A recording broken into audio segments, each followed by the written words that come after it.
तर इतिहासात खूप डोकावून पाहावे असे तज्ञ लोक म्हणतात. इतिहास म्हणजे काय? इतिहास म्हणजे काय? भूतकाळात घडलेल्या घटनांची कालक्रमानुसार शास्त्रशुद्ध आणि पद्धतशीर दिलेली माहिती म्हणजे इतिहास होय. इतिहास हा शब्द इति प्लस ह प्लस आस असा तयार झाला आहे. यामध्ये याचा अर्थ असे घडले किंवा असे झाले हा आहे. तर मित्रांनो, आज आपण इतिहासाची विविध साधने पाहणार आहोत. तर इतिहासाची भौतिक साधने यामध्ये इमारती, किल्ले, स्मारके, ताम्रपट, शिलालेख, लेणी हे आहे. आणि इतिहासाची मौखिक साधने यामध्ये पोवाडे, श्लोक, अभंग, कथा, लोकगीते, नृत्य, गाथा हे आहे.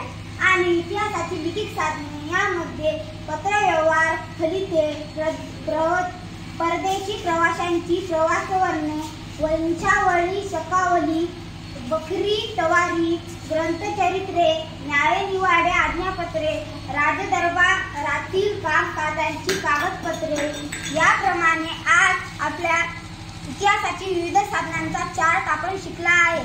थँक्यू. Like and subscribe.